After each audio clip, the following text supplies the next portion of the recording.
Hello friends, welcome to our YouTube channel. Friends, in this video we are going to learn our 10th lesson, historic period. And in this lesson we are going to discuss about the 4 points: what is culture, ancient civilization in river valleys, ancient riverine civilization, Mesopotamia, Egypt, China and Harappa, and the last point we will discuss sport and entertainment. Friends, this lesson is big enough, so we have divided in this lesson in 3 videos. I have given you links of these videos in the description. You can click on that link and watch second part of this video and third part of this video. So let us start what is given in the video. We have seen in the lesson 2 that written records are available in the form of inscriptions, manuscripts, book, etc. आपण second lesson मध्ये शिकलेलो आहोत.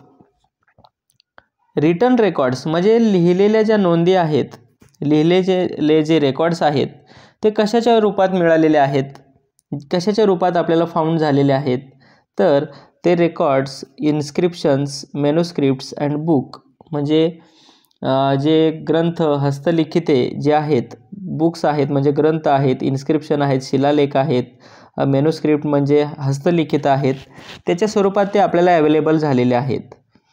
In all ancient civilisations the art of writing was developed. म्हणजे ज्या civilisation होत्या, ज्या सगळ्या नागरी संस्कृती होत्या, त्याच्यामध्ये जी आर्ट ऑफ रायटिंग आहे म्हणजे लिहिण्याची जी कला आहे ती डेव्हलप झालेली आहे. प्रत्येक सिव्हिलायझेशनमध्ये, प्रत्येक नागरी संस्कृतीमध्ये काय झालेले आहे, आर्ट ऑफ रायटिंग म्हणजे लिहिण्याच्या कला जी आहे ते डेव्हलप झालेली आहे, तिचा विकास झालेला आहे. दे यूज्ड फुली डेव्हलप्ड स्क्रिप्ट्स. आणि त्या काळात फुली डेव्हलप्ड स्क्रिप्ट म्हणजे पूर्णपणे विकसित झालेली जी हस्तलिखित आहेत किंवा लिखित आहेत, लिपी आहे, पूर्णपणे विकसित झालेल्या लिपीचा त्या काळात वापर केला गेला. In other words, with the rise of ancient civilisations the new stone age came to an end and the historic period began. म्हणजे आपल्याला असं म्हणता येईल, जसा एन्शियंट सिव्हिलायझेशन म्हणजे नागरी संस्कृतीचा जसा उदय झाला किंवा नागरी संस्कृती जी आहे, एन्शियंट सिव्हिलायझेशन जशी डेव्हलप झाली, तसा the new stone age came to an end. जे न्यू स्टोन एज होतं, नवाश्मयुग होतं, ते काय झालं, संपलं आणि हिस्टॉरिक पिरियड म्हणजे ऐतिहासिक काळ सुरू झाला. कारण की त्या काळामधील आपल्याला जो रिटन सोर्सेस आहेत किंवा जे लिखित साधनं आहेत, इन्स्क्रिप्शन्स म्हणा, मॅन्युस्क्रिप्ट म्हणा, बुक्स म्हणा, हे जे स्क्रिप्ट म्हणजे लिपीचा उदय झाल्याबरोबर काय झालं, न्यू स्टोन एज काय झालं, संपलं आणि हिस्टॉरिक पिरियड सुरू झाला की त्या काळामध्ये आपल्याला रिटन सोर्सेस मिळतात की लिखित साधनं मिळतात. आता पुढे पाहूया काय दिलंय. पहा, व्हॉट इज कल्चर. संस्कृती म्हणजे काय, कल्चर म्हणजे काय. व्हॉट इज कल्चर, संस्कृती म्हणजे काय. Humans and all other animals are dependent on their environment and nature for satisfying their needs. Humans म्हणजे माणूस असेल किंवा अदर ॲनिमल्स म्हणजे इतर प्राणी असतील, म्हणजे ते वाईल्ड ॲनिमल असू द्या, डोमेस्टिक ॲनिमल असू द्या, they are depend on environment or nature. ते त्यांच्या ज्या नीड्स आहेत, त्यांच्या ज्या गरजा असेल, फूड असेल, शेल्टर असेल, क्लोथ असेल, त्याच्यावर त्या सगळ्या सॅटिस्फाय म्हणजे त्या सगळ्या गरजा पूर्ण करण्यासाठी त्या गरजा कुठून पूर्ण होत असतात, त्याच्या एन्व्हायरमेंटमधून किंवा नेचरमधून. म्हणजे त्याला फूड हवं आहे, त्याला अन्न हवं आहे, म्हणजे ॲनिमल असू द्या किंवा ह्युमन असू द्या, माणूस असू द्या, त्याला अन्न हवं आहे, तो कुठं जातो, नेचरमध्ये जातो, निसर्गामध्ये जातो आणि त्या ठिकाणी त्याच्या सगळ्या नीड्स पूर्ण होतात. पुढे, however other animals do not cause any significant change in their surroundings. पहा, आता बाकीचे जे ॲनिमल्स आहेत ना, ते काय करतात, they do not cause any significant change in their surrounding. ते आपल्या सराउंडिंगमध्ये, आपल्या परिसरामध्ये कोणताही बदल करत नाहीत. आपण पाहिले का की एखाद्या टायगरने, एखाद्या वाघाने मोठी इमारत बांधली आहे, एखाद्या वाघाने झाडं तोडली आहेत, एखादं हरिण गवताचे भारे घेऊन पाठीवर चाललंय असं आपण पाहिलंय का? नाही. कारण की जे ॲनिमल्स आहेत ना ते आपल्या सराउंडिंगमध्ये, आपल्या परिसरामध्ये अजिबात बदल करत नाहीत. For example, bears live in caves and monkeys live on trees. आपण उदाहरणादाखल पाहिलं या ठिकाणी दिलं आहे, बियर्स लिव्ह इन केव्ज म्हणजे जे अस्वल आहेत ते गुहेत राहतात. Monkeys live on trees, monkey जे आहेत, माकडं आहेत, ती कुठं राहतात? झाडावर राहतात. असं कुठलंही अस्वल नाही की त्याने 4 मजली इमारत बांधली आहे. पण आपण जर ह्युमन्स म्हणजे माणसाचं जर पाहिलं, ह्युमन्स बिल्ड हाऊजेस, माणूस घर बांधतो. नुसतं घर नाही, 50-50, 100-100 मजली इमारतीसुद्धा तो सध्या बांधू लागलेला आहे की नाही? म्हणजे याचा अर्थ काय होतो? Humans change the natural character of our surroundings to some extent. म्हणजे ह्युमन जो आहे, माणूस जो आहे, तो काय करतो? आपल्या सराउंडिंगमध्ये, आपल्या परिसरामध्ये बदल करत असतो. बरोबर?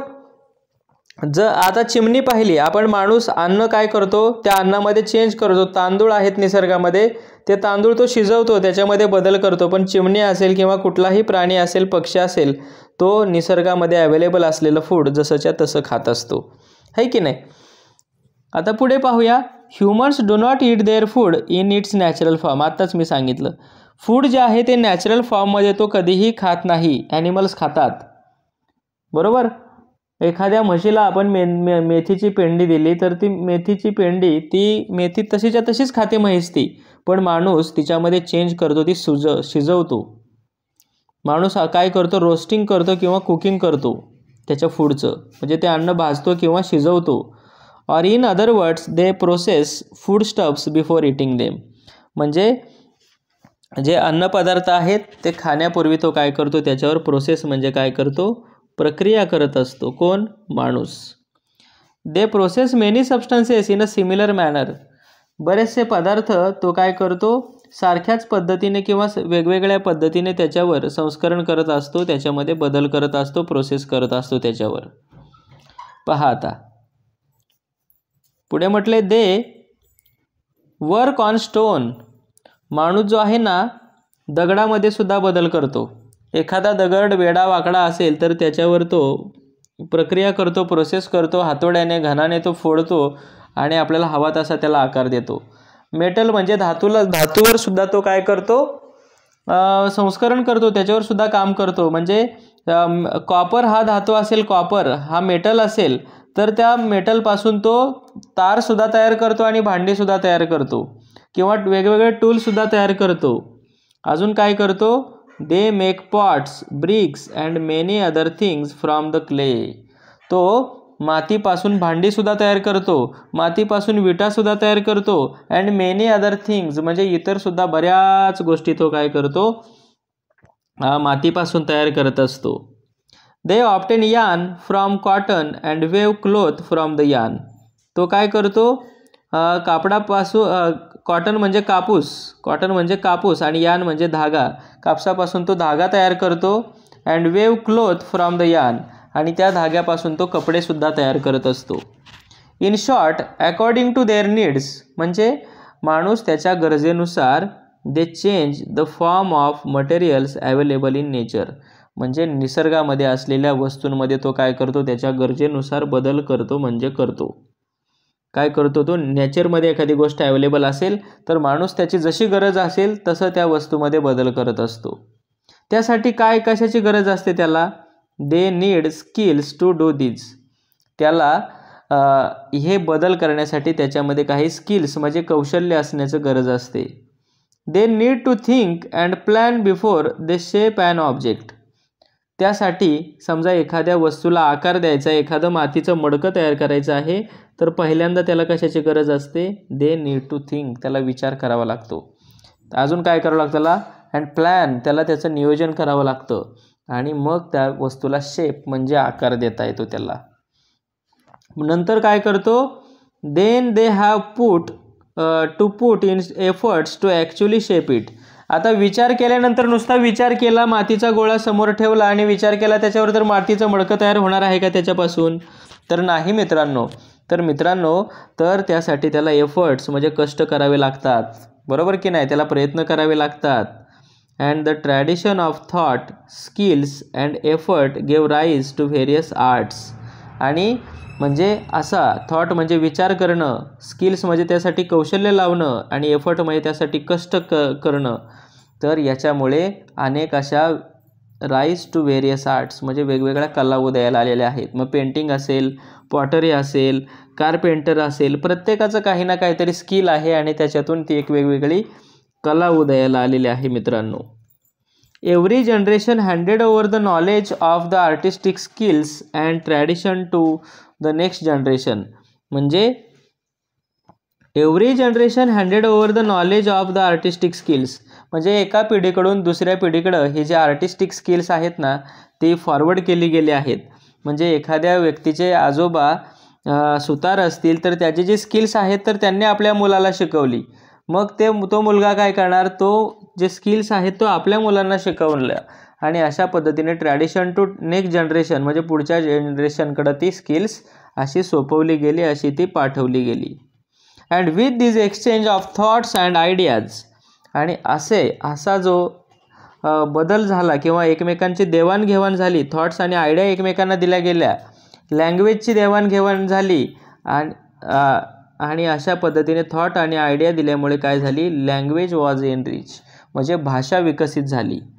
And the knowledge of various arts, skills and traditions inherited from generation to generation and the way of life founded on that knowledge is what we call culture. म्हणजे विविध कला कौशल्य जे आहेत, स्किल्स आहेत, ट्रॅडिशन आहेत, परंपरा आहेत, त्या एका जनरेशनकडून दुसऱ्या जनरेशनकडे दिल्या जाणं आणि त्या टिकवल्या जाणं यालाच काय म्हणतात मित्रांनो, आपण त्याला म्हणतो कल्चर. त्याला काय म्हणतो, कल्चर म्हणतो.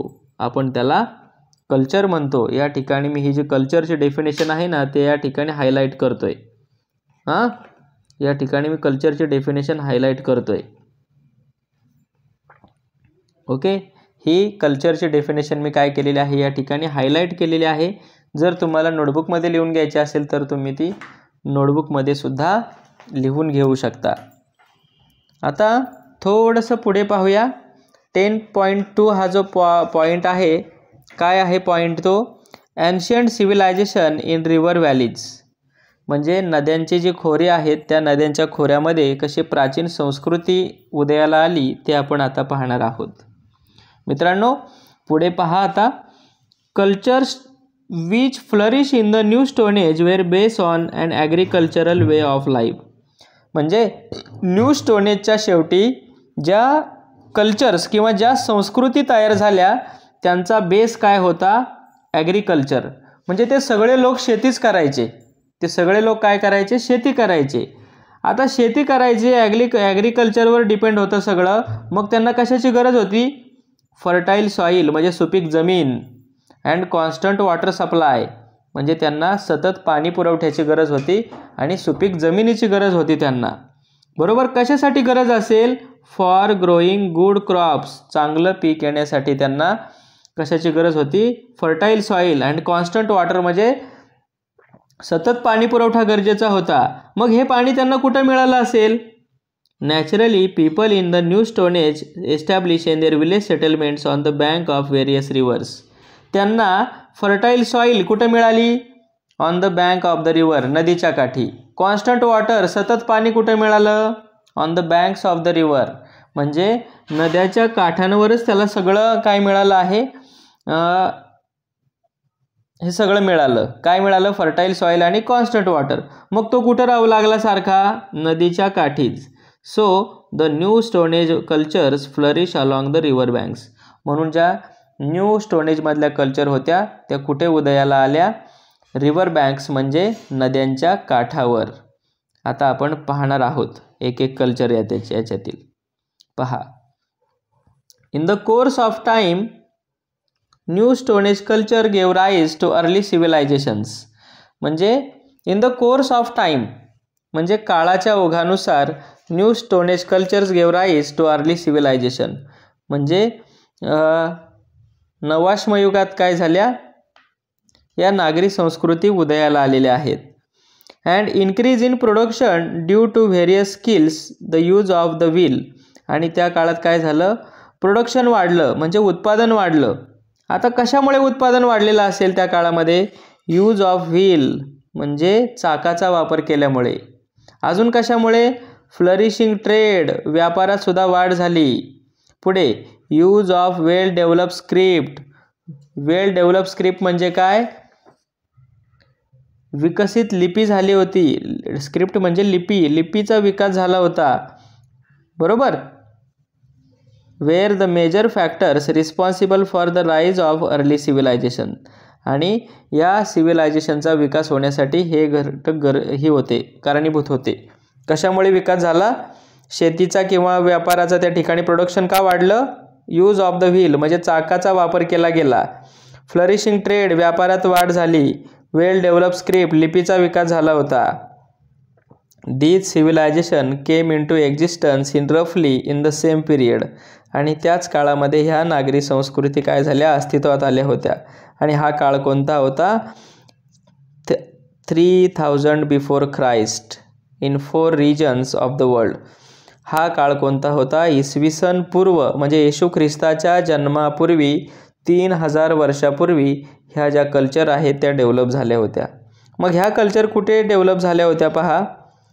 Mesopotamia, Egypt, Indian subcontinent and China. The civilization in this 4 regions develop in the river valleys, hence they are called riverine civilization. आता ह्या ज्या सगळ्या ज्या आपण किती पाहिल्या कल्चर? 4 कल्चर पाहिल्या, 4 कल्चर पाहिल्या. कोणत्या पाहिल्या आपण? We have seen Mesopotamia first, then Egypt second, Indian subcontinent म्हणजे थर्ड अँड चायना फोर्थ. आणि ह्या सगळ्या ज्या कल्चर्स आहेत त्या कुठे डेव्हलप झाल्या? इन द रिव्हर व्हॅलीज म्हणजे नद्यांच्या खोऱ्यामध्ये त्या डेव्हलप झाल्या. म्हणून त्यांना काय म्हणतात? रिव्हराईन सिव्हिलायझेशन, नद्यांच्या खोऱ्यातल्या संस्कृती. आता यांना कसं म्हणायचं नद्यांच्या खोऱ्यातल्या संस्कृती?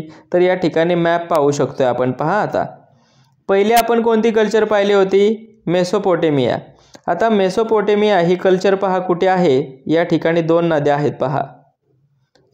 ही पहा टायग्रिस आणि युफ्रेटिस. या 2 नद्यांमध्ये कोणती कल्चर डेव्हलप झाली? मेसोपोटेमियाची. या ठिकाणी इजिप्त कल्चर आहे पहा. आणि त्या ठिकाणी रिव्हर कोणती आहे पहा? या ठिकाणी तुम्हाला दिसते नाईल. पहा इजिप्त कल्चर कुठे डेव्हलप झाली? नाईल नदीच्या बँक ऑफ द रिव्हर म्हणजे काठावर. मेसोपोटेमियाची कुठे? टायग्रिस आणि युफ्रेटिस. आणि इंडियामध्ये जी झाली ती हरप्पन सिव्हिलायझेशन. कोणती सिव्हिलायझेशन होतं इंडियामध्ये झालेली कल्चर होती ती? हरप्पन सिव्हिलायझेशन होतं. त्या ठिकाणी सुद्धा 3 नद्या आहेत पहा. सिंधू आहे, गंगा आहे आणि ब्रह्मपुत्र आहे. आणि चायनामध्ये सुद्धा 2 नद्या आहेत पहा, ह्युहँगहो अँड यांगत्से चायनामधल्या. म्हणजे ह्या ज्या आहेत ह्या 4 कल्चर आपण पाहिल्या 1, 2, 3 आणि 4. ह्या 4 कल्चर ज्या आहेत त्या 4 कल्चर नद्यांच्या काठावरच आहेत. म्हणून त्यांना रिव्हराईन सिव्हिलायझेशन असं म्हटलं जातं. काय म्हटलं जातं त्यांना? रिव्हराईन सिव्हिलायझेशन. कारण की ह्या ज्या 4ही कल्चर आहेत त्या रिव्हर म्हणजे नद्यांच्या काठावरच डेव्हलप झाल्या होत्या. ओके. आता मित्रांनो जो नेक्स्ट पार्ट आहे तो आपण काय करणार आहोत? पुढील व्हिडिओमध्ये पाहणार आहोत. थँक्यू. त्याची लिंक तुम्हाला डिस्क्रिप्शनमध्ये मिळेल.